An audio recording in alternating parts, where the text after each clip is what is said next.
Tapi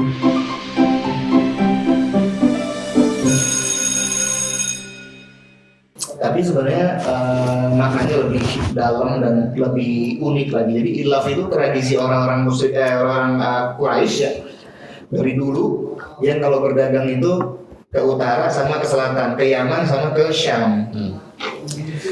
Nah, karena Nabi Muhammad dapat informasi bahwa akan ada kafilah dagang milik Abu Sufyan dan kaum musyrik Quraisy bakal lewat di Madinah, beliau kemudian memutuskan kita sergap. Nah, ada pertanyaan menggelitik tuh sebenarnya situ. Pertanyaan menggelitiknya itu berarti Nabi Muhammad mau begal kafilah, benar nggak? Ya, pertanyaan nakal ya, pertanyaan nakalnya di situ. Ya, dan memang ada banyak orang-orang tidak bertanggung jawab di luar sana yang menuduh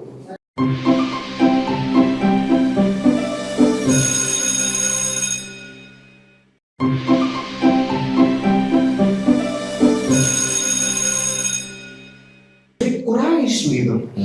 Ya coba aja kalau kita bayangin nih lagi puasa lawan 3 orang gimana? Aku sih lumayan gitu loh. 1 orang harus melawan 3 orang itu bisa dibilang kalau secara matematis minimal banget itu, minimal kan? 1 orang melawan 3 orang. Nah, sementara ketika itu persiapan yang dilakukan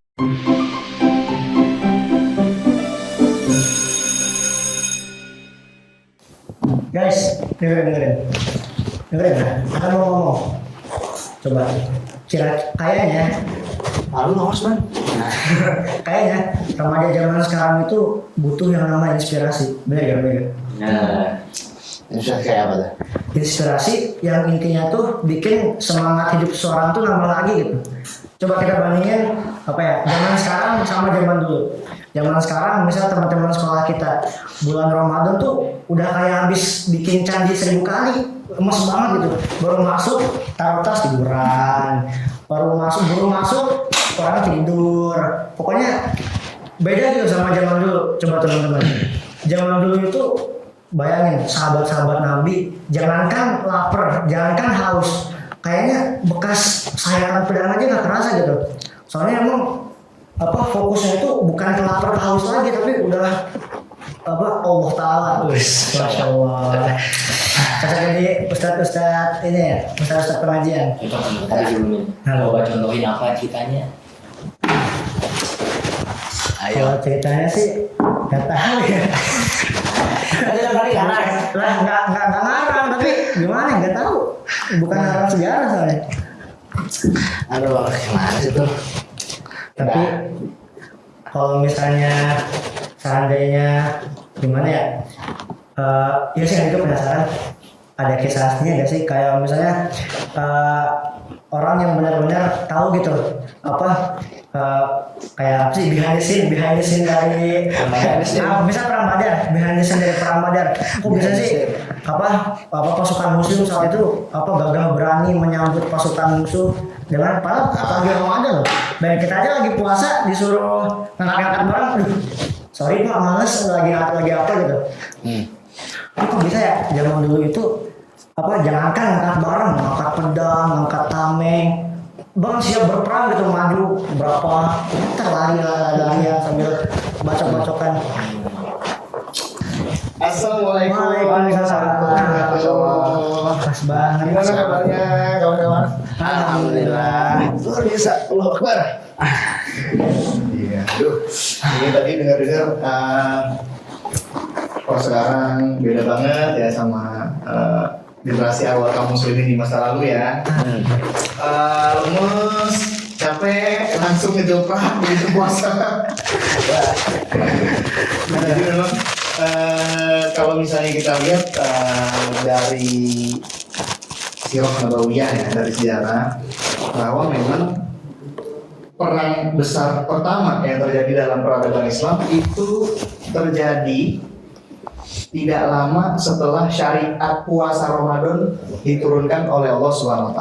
Jadi kita pasti tahu perang Badar toh, perang Badar, ya kan? Nah perang Badar ini kalau kalian terjadi pada bulan Ramadan tahun kedua Hijriah. Nah, jadi Nabi Muhammad SAW hijrah ke Madinah, ya kan? Kemudian melewati tahun pertama Hijriah di Madinah. Nah, di tahun keduanya bulan Ramadan itu, ya, tepatnya di 17 Ramadan tahun kedua Hijriah, itu pas awal-awal bulan Ramadannya, ya, akhir-akhir bulan Sya'ban, ya, itu syariat puasa baru diturunkan juga, gitu. Oh, jadi baru Ya, baru update. perintah kutiba alaikumusiyam, ya kan? Kutiba alaikumusiyam kama kutiba alal lazina min qablikum dan seterusnya. Itu juga baru turun tuh awal-awal Ramadan. Jadi pertama kali puasa Ramadan, kalau sekalian, di zaman Nabi Muhammad SAW dulu dan para sahabat, itu adalah di Ramadan yang sama dengan terjadinya Perang Badar, ya. Nah, jadi memang sangat bisa kita bayangkan betapa luar biasanya ketika itu semangat dan pengorbanan, ya, para sahabat khususnya, dan juga tentu saja Rasulullah Muhammad SAW yang baru aja diturunkan kewajiban untuk berpuasa. Itu kan berarti 17, berarti di minggu kedua, minggu ketiga, ya. Memasuki minggu ketiga, ya. Memasuki minggu ketiga Ramadan harus berperang gitu loh, harus bertempur gitu. Ya, karena memang ketika itu, ya, kalau itu udah ketetapan lo, ya pasti lah, ya. Itu takdirnya begitu gitu kan. Ya. Itu udah takdirnya begitu. Tapi kalau misalnya mau kita lihat secara apa ya, secara manusiawi, ya sebenarnya memang perang Badar ini adalah unexpected war lah, bisa dibilang. Perang yang tidak terduga. Ya, kenapa begitu? Karena memang ketika itu Nabi Muhammad SAW sendiri dan para sahabat yang menjadi prajurit kaum muslimin yang harus berhadapan dengan kaum musyrik Quraisy, itu mereka sebenarnya tidak menyangka, ya, makanya unexpected war, tidak menyangka itu perang bakal terjadi.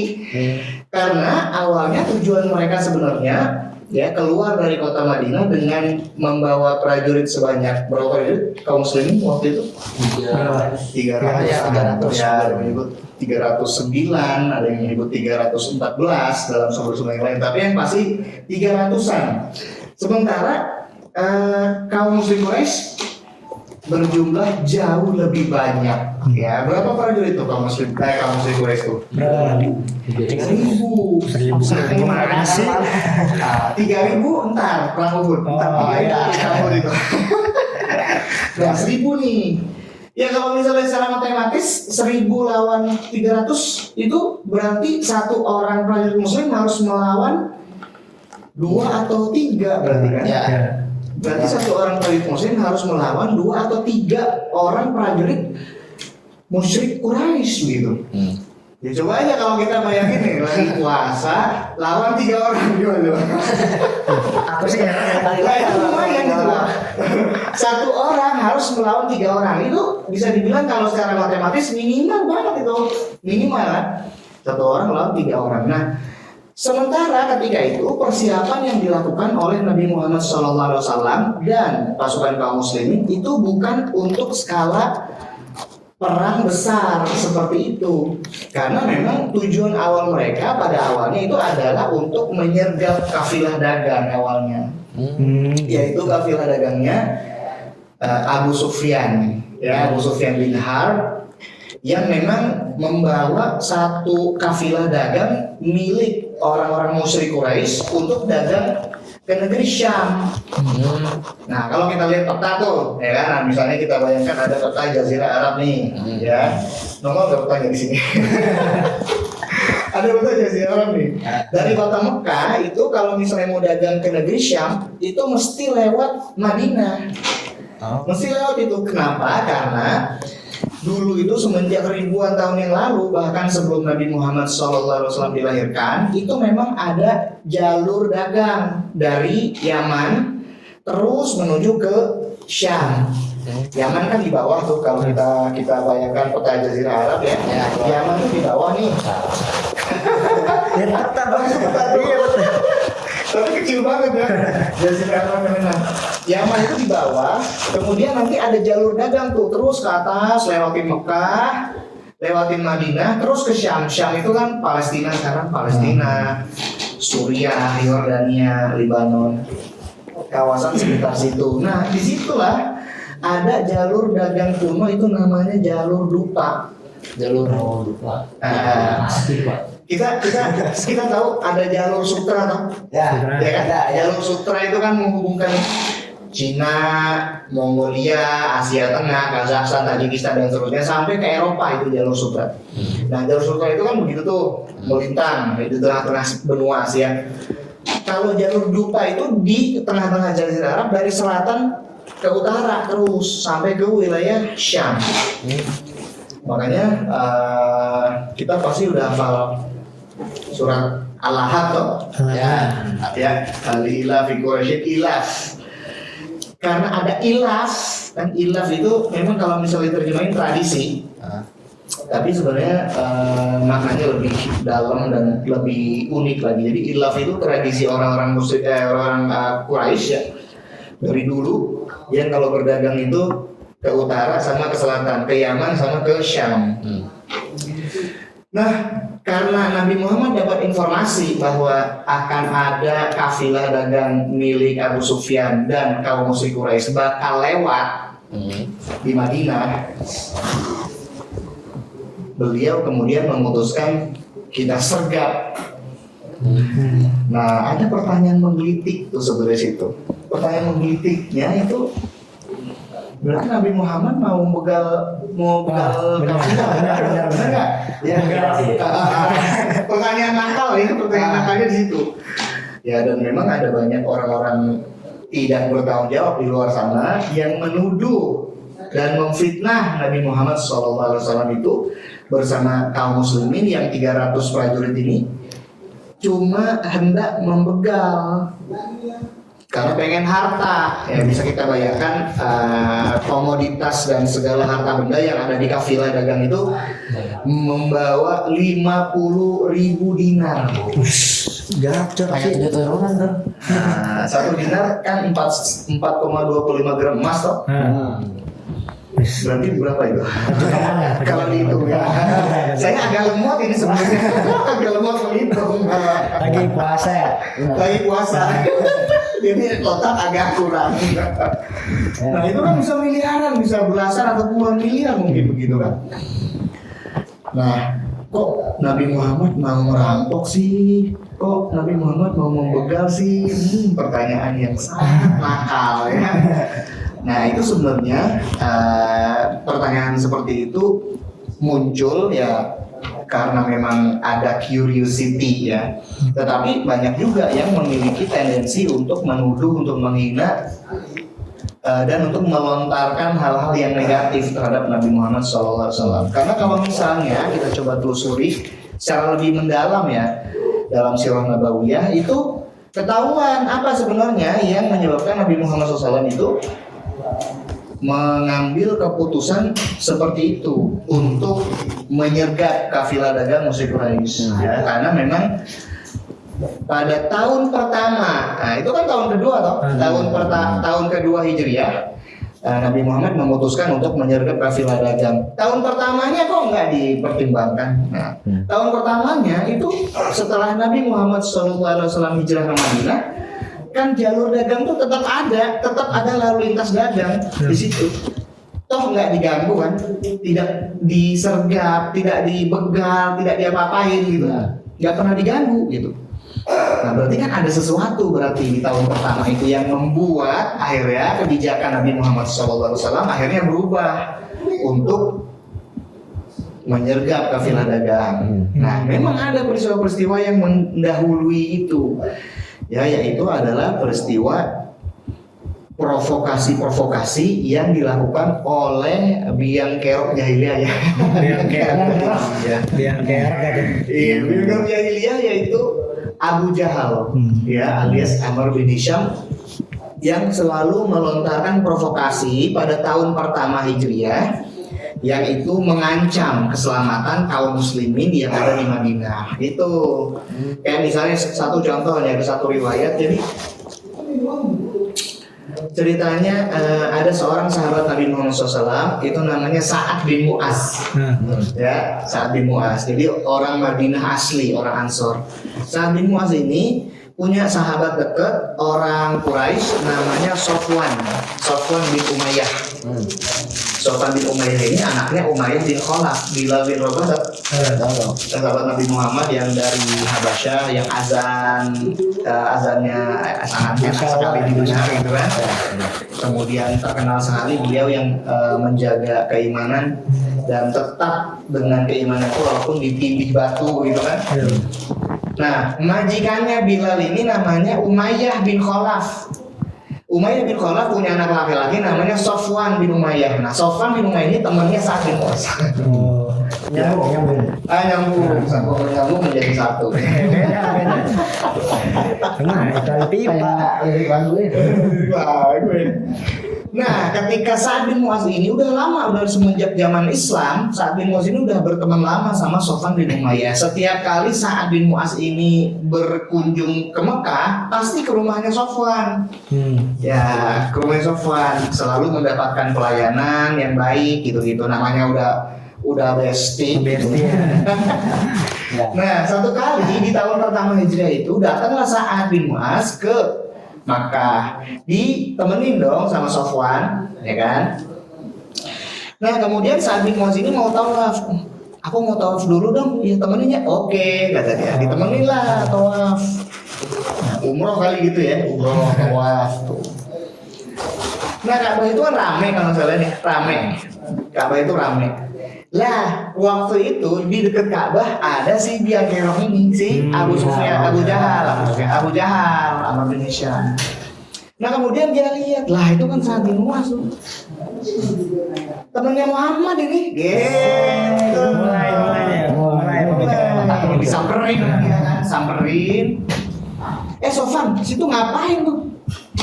Dekat-dekat sama dia. Dia itu musuh kita, temannya Muhammad itu. Panas-panasin temannya Muhammad itu. Orang dia melindungi Muhammad kok. Ngapain kamu dekat-dekat sama dia? Kan saya udah sahabatan sama dia, udah lama gitu kan. Kalau bukan gara-gara Sofwan di rumah ya, situ pulang tinggal nama. Ngeri banget, ngeri. Perasaan.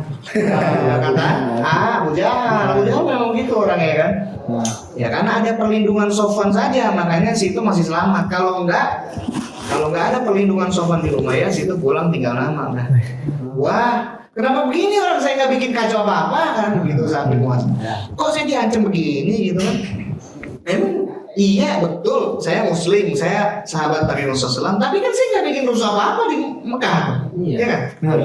Nah itu kan diem aja gitu kan. Orang malah tawaf, orang punya teman. Jadi sebenarnya Islam tidak serta-merta kayak memutus pertemanan, enggak juga gitu kalau saya lihat. Nah jadi tetap kalau misalnya punya teman misalnya non Muslim atau apa, mungkin kerabat kita atau keluarga kita misalnya ya masih non Muslim, ya kita tetap harus berbuat baik sama mereka gitu. Nah, kabar itu terdengar secara jelas dan tersiar luas bahkan ke hadapan Nabi Muhammad SAW gitu ya kan. Nah ini provokasi perang ini sebenarnya, makanya hubungan antara Mekah sama Madinah itu bukan cuma satu peristiwa itu ya. Ada peristiwa yang lain lagi yang dilakukan oleh Abu Jahal ini untuk memprovokasi dan membuat kekacauan di tengah-tengah kaum muslimin. Nah karena hal itulah kemudian Nabi Muhammad SAW mengubah kebijakan, sebab hubungan antara Mekah sama Madinah itu udah hubungan perang itu kalau kayak begitu itu. Karena perbuatan-perbuatan Abu Jahal selain itu udah lebih parah lagi, kayak dia mengirim surat-surat provokasi, dia berkorespondensi kepada orang-orang Yahudi dan orang-orang musyrik yang ketika itu masih ada di sekitar Madinah untuk menyerang Nabi Muhammad SAW, membunuh kaum muslimin. Ngapain sih itu dipimpin sama orang dari luar Madinah kan gitu. Provokasi dia dalam salah satu korespondensinya itu gitu. Nah makanya Nabi Muhammad kemudian memutuskan, nah ini bakal lewat nih kafilah dagang bakal lewat, udah kita sikat. Iya gitu, sebab provokasi yang sebenarnya itu sudah sebuah deklarasi perang sebenarnya. Situasi perang itu dalam syariat Islam mengizinkan kita untuk melakukan berbagai tindakan yang itu mempersulit musuh. Gitu. Ya, makanya sergap udah. Apalagi komoditas yang dibawa sama kafilah dagang ini sangat besar sekali. Nah, makanya orang kafilah dagang ini cuma dikawal sama 50 prajurit. 50 prajurit aja. Ya, berarti kan 300 orang sebenarnya udah cukup toh? Benar. Iya. Ya kan? Udah cukup untuk menyergap kafilah dagang itu. Ternyata ya Abu Sufyan bin Harb ini membelokkan rute ya sampai berhasil dia lolos ya, yang baju merah padahal jangan sampai lolos ya. Dia lolos, akhirnya dia lolos sampai juga ke Syam. Pas mau pulang ya, mau disergap lagi, lolos lagi. Jadi 2 kali itu mau disergap sama Nabi Muhammad SAW dan pasukan kaum muslimin, lolos cerpiknya itu Abu Sufyan bin Harb. Memang nanti belakangan Abu Sufyan masuk Islam juga ya. Dan anaknya Abu Sufyan ini memegang kepemimpinan kaum muslimin yang sangat besar sekali. Makanya ada khilafah Bani Umayyah. Nah, Umayyah bin Abi Sufyan itu anaknya Abu Sufyan bin Harb. Yang dulu kejar-kejar sama Nabi ya, rupanya. Nah, makanya kemudian situlah orang sekalian disergap. Yang datang ternyata pasukan besar kaum musyrik Quraisy 1000. Makanya begitu, loh, kok ini datang ini gitu. Makanya pasti itu mind blowing sekali, kaget sekali tuh pasukan kaum muslimin karena ketika itu yang datang 1000 prajurit. Banyak banget ini yang kita Gak expect.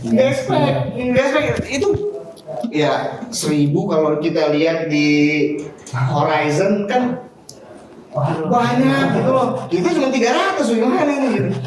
Ya namanya kan para sahabat Nabi juga kan manusia toh.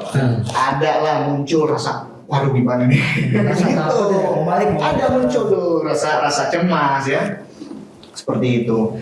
Nah, tapi ya kembali karena memang kesabaran mereka, keimanan mereka gitu ya.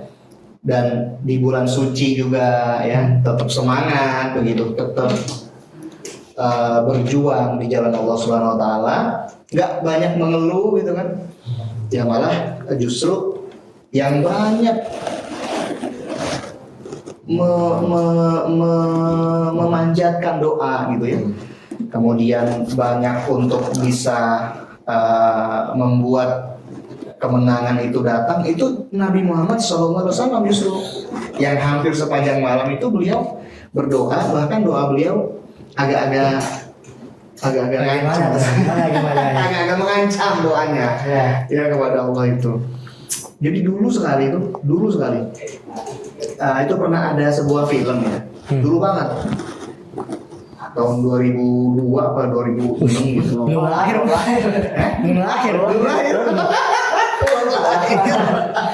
Ya, orang tua juga belum ketemu ya.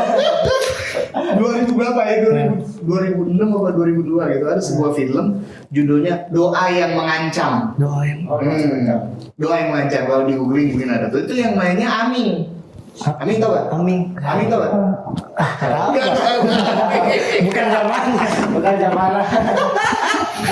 Yang main Aming. Jadi doa film itu ada satu adegan si Aming berdoa, ya Allah, kalau misalnya Engkau tidak mengabulkan doaku ini, aku akan murtad, katanya gitu. Kemudian ada tiga gitu. Makanya judul filmnya Doa yang Mengancam. Jadi berdoanya begitu sambil mengancam. Maksa. Biasa orang doa mohonnya maksa. Aduh ya mana?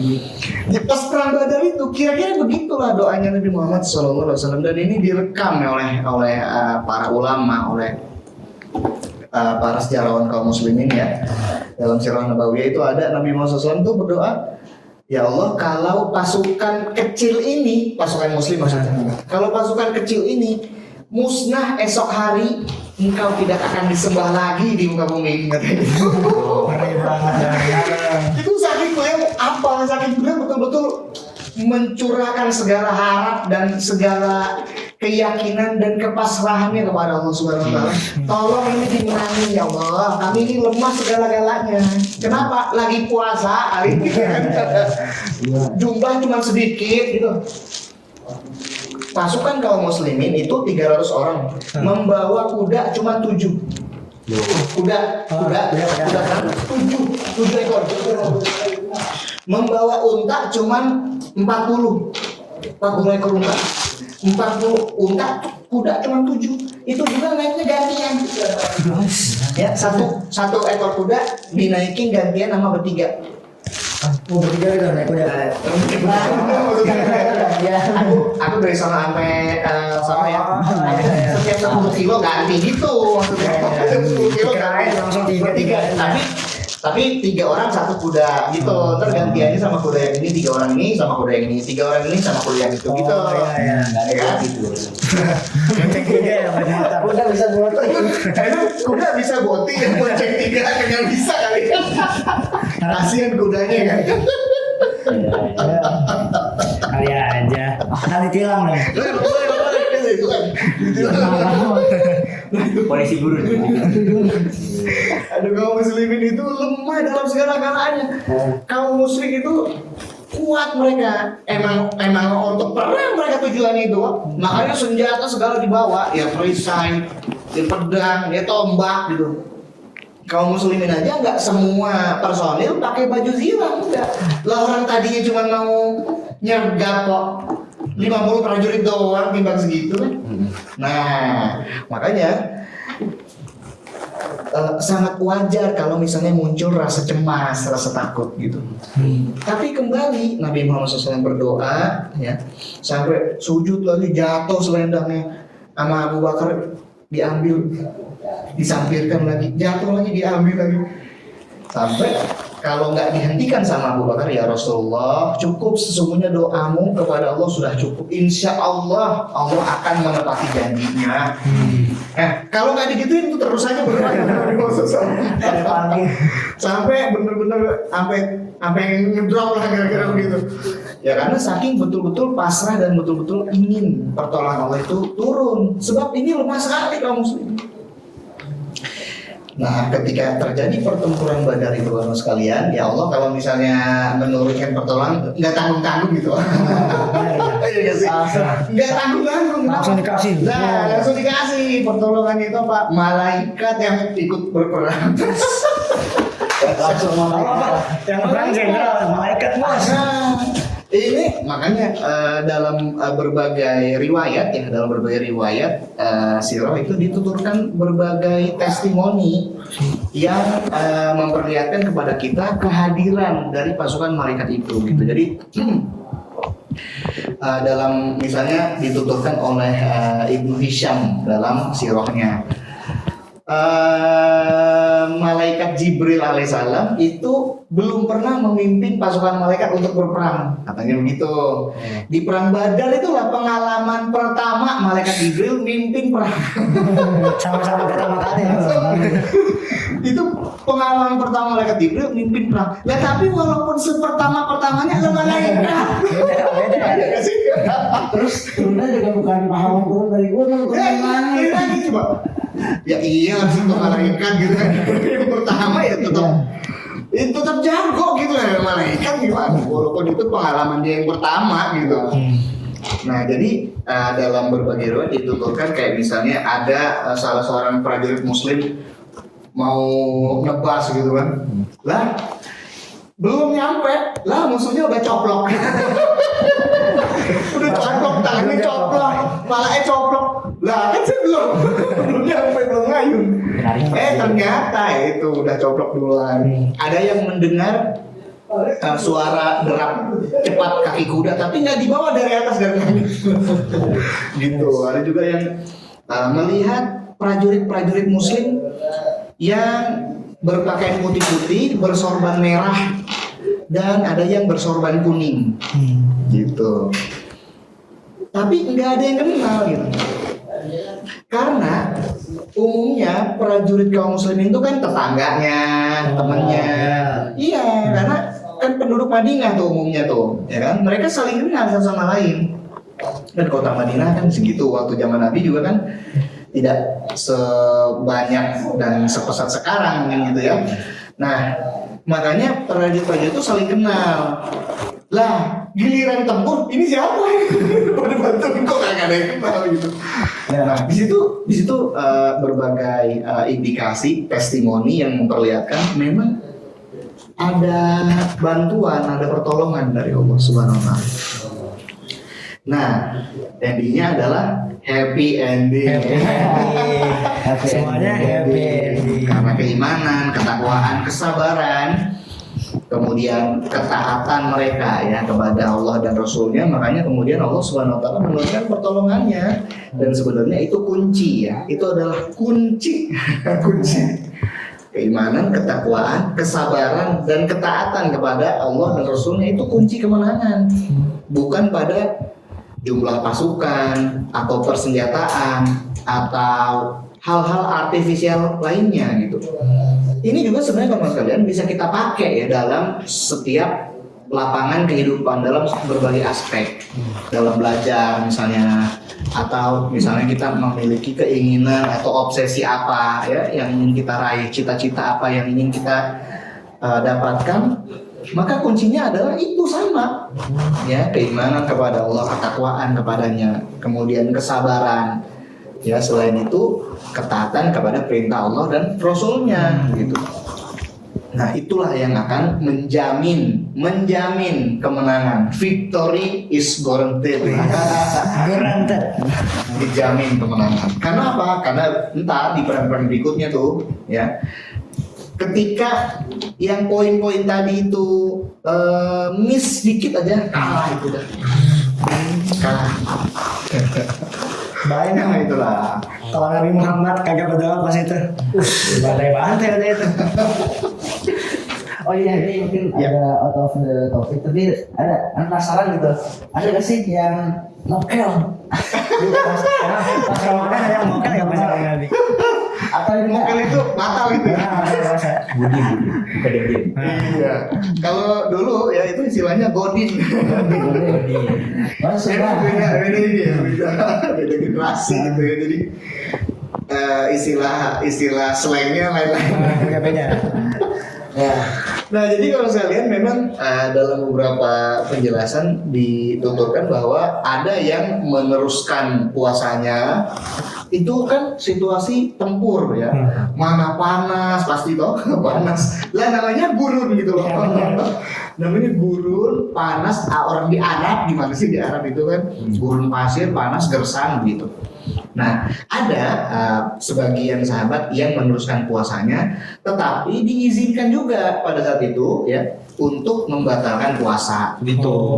Karena apa? Ya karena memang situasi ketika itu membolehkan, secara fikih dibolehkan gitu untuk membatalkan puasa ya kan, karena memang situasinya lagi tempur kayak begitu ya kan. Nah, makanya dibolehkan berpuasa. Makanya sebagian sahabat ada yang meneruskan puasa, sebagian ada yang membatalkan puasa karena memang diizinkan secara syariat gitu. Nah, kalau kita sekarang ya haram lah mokel. Kagak ya, kita makan nasi padang. Nasi padang. Itu mokel ya. Mokel nasi padang. Dahsyat. Oke. Kan Pak, kan juga kan apa itu tuh masih perintah perdana gitu, pertama kali Ramadan diturunkan. Betul. Nah, Anda tuh nggak kebayang gitu apa keimanan para sahabat tuh, masa baru disuruh gitu tiba-tiba apa, wahai kaumku, disuruh puasa sebulan. Anda tuh kalau misalnya nggak kenal Islam nih, tiba-tiba suruh puasa sebulan, ngapain gitu? Terus diajak buat apa tadi, buat yang ngerusuhin kabilah itu, ngerusuhin tiba-tiba datang apa 1000 pasukan itu. Kalau anak sih, kalau misalnya anak masih baru masuk Islam tuh disuruh puasa, tiba-tiba ketemu sama 1000 pasukan itu, langsung balik gitu. Nah, kira-kira pas zaman itu ada yang nyerah gak langsung kayak kayak sini nggak bakal menang, kabur gitu. Betul. Nah, jadi salah satu indikasi dari kemenangan itu kalau sekalian adalah tidak ada yang desersi. Ya. Desersi itu kan ya lari dari medan perang ya, kabur semuanya. Nah, desersi ini sebenarnya adalah indikasi kuat kekalahan ya. Biasanya kekalahan besar itu diawali dari desersi, pada mundur pasukannya ya udah kalah gitu. Nah, ketika itu karena memang sebenarnya keimanan, ketakwaan dan kesabaran para sahabat Rasulullah SAW itu sedemikian tingginya gitu. Jadi imannya itu udah top level gitu ya. Udah top. Udah top level. Mantap. Sehingga nggak ada yang satu pun lari gitu dari badan pertempuran, nggak ada. Hebat. Maju semua udah gitu. Karena apa? Karena memang ada motivasi dari Nabi Muhammad SAW. Kemudian ada janji berupa kemenangan atau surga gitu. Ya, atau surga, kemenangan atau surga. Ini adalah satu motivasi yang hanya dimiliki oleh Islam gitu. Motivasi surga ini hanya bisa disediakan oleh Rasulullah SAW. Mana pemimpin perang yang lain misalnya, ya kan? Nah, dari peradaban-peradaban lain misalnya, yang bisa menjadikan terdapat surga, nggak ada. Palingan dapat harta rampasan perang banyak, harta rampasan perang juga banyak dapat kita ketika lagi perang Badar itu ya. Kayak misalnya pas awal-awal kaum muslimin cuma bawa kuda 7 loh.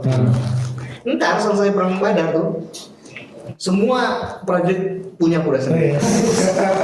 Kalau sekarang tuh berangkat sholat Jumat naik sendal, pulang naik motor. Gitu. Naik motor. Anak kita bola itu. Ambil lagi. Jadi ibaratnya itu bonusnya gitu, baik berupa kemenangan, keagungan, harta ya. Makanya orang kalau misalnya habis berjihad, habis berperang melawan kaum musyrik, melawan kaum kafir itu memang suka kaya mendadak gitu. Karena nanti mendapatkan gonimah istilahnya, harta rampasan perang ya. Yaitu segala macam harta benda yang dibawa oleh pasukan musuh ketika berperang, dan ketika mereka dikalahkan itu udah aja ada di sini, ngegeletak aja gitu. Tinggal diambil, dikumpulin sama kaum muslimin. Ya kan, makanya ada kuda kan, pasti kudanya, untanya. Ada juga yang bawa hewan ternaknya, kambingnya kan untuk logistik, untuk ngasih makan prajuritnya ya. Kambingnya bawa. Selain itu uangnya dinas, segala persenjataan berupa pedang. Emang beli pedang murah apa gimana kan? Kalau nggak punya uang kagak bisa beli senjata gitu kan, nggak bisa beli pedang, nggak bisa beli tombak atau baju zirah gitu. Nah, karenanya memang berperang itu butuh biaya besar sebetulnya. Nah, sehingga ketika berhasil mengalahkan musuh, seluruh logistik dia, harta benda yang dia bawa ketika bertempur itu diambil semua gitu. Dan itu halal, boleh gitu ya. Udah biarin aja, nggak dibiarin Akan ada yang nyari-nyari lagi. nggak dibiarin, diambil, dibawa menjadi harta kaum muslimin. Dibagi-bagi gitu, masing-masing dapat berapa. Makanya pada perang memang nanti tergantung komandannya ya, tergantung kebijakan khalifah juga nantinya. Kalau misalnya selesai berjihad itu mau dibagi berapa gitu. Nah, pada saat itu dibagi masing-masing kuda dapat satu masing-masing satu. Dapat semua. Kuda itu kan mahal tuh, bisa ratusan juta juga kan kuda. Nah, sehingga ya itu jadi bonusnya gitu. Kalau misalnya menang mendapatkan bonus, kalau gugur Dapat bonus juga. bonus juga ya kan? Nah, itu gitu.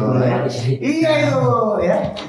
Kalau kata pepatah Aceh itu udep sare mate syahid. Hidup mulia atau mati syahid gitu. Mantap kan? Berarti gimana ya, semua itu tuh butuh yang namanya motivasi ya Tete. Motivasi yang dimana itu tuh nggak sekedar buat semangat hidup doang, tapi buat semangat berjuang gitu. Betul. Bayangin kalau nggak ada motivasi, kayak 1000 orang pulang lah gitu, pulang, nggak bakal itu terjadi perang Badar. Betul sekali ya, karena memang motivasi yang muncul di dalam hati seorang muslim itu tentunya adalah motivasi spiritual ya, motivasi spiritual, motivasi keimanan. Bahkan yang lebih dituju itu justru motivasi spiritualnya itu, bukan motivasi material. Ya kan, kalau motivasi material mah ya harta, uang, emas, dinar, dirham. Dapat kuda, dapat unta, enggak, bukan itunya. Misalnya pun ada itu hanya efek samping. Efek samping. Itu cuma bonus aja gitu loh. Ya. Nah, tetapi sebenarnya yang dituju itu adalah ridho Allah Subhanahu wa taala. Ya, ridho Allah Subhanahu wa taala dan surga gitu, yang luasnya seluas langit dan bumi. Ya, kalau misalnya orang berjihad di jalan Allah, syahid, gugur sebagai syahid, masuk surga tanpa hisab, ya kan? Nah, Surga VIP. VIP banget ya kan? Gitu. Masuk hashtag. Nah, itu sebenarnya motivasi yang paling atas gitu, motivasi spiritual ya, yang nggak bisa ditukar gitu dengan yang lain-lain. Nah, motivasi inilah yang sebenarnya harus terus kita pegang ya. Itulah yang sejatinya harus selalu kita bawa kemana-mana, sehingga dimanapun lapangan kehidupan yang kita hadapi, kita akan selalu menggunakan motivasi spiritual itu sebagai pemantik semangat kita. Kan misalnya ini kan kayak contoh nih, lagi pada sekolah gitu kan, masa-masa pendidikan, boarding school kayak gitu, berpisah dari orang tua misalnya, harus tinggal di tempat yang jauh gitu, entah dibully kali yang punya. Ya kan? Entah naksir kali ya sama teman awal, tapi kan udah mulai pacaran, harus menanggung ini dong, menanggung rasa dindingnya ya. itu kan itu sebuah perjuangan semua gitu ya. Harus juga terus belajar, misalnya menghafal, memahami berbagai materi pelajaran yang diberikan oleh guru misalnya. Itu semua adalah perjuangan yang kalau nggak ada motivasi spiritual kayak tadi, berat itu di jalan, itu berat sekali. Nah, tetapi kalau misalnya kita menyadari bahwa ini perintah Allah Ta'ala, tujuan saya kesini belajar, tujuan saya kesini adalah mengemban amanah orang tua, amanah keluarga, bahwa saya itu mau menuntut ilmu. Nah, itu perbuatan mulia, perbuatan baik yang disukai Allah Subhanahu Wa Ta'ala.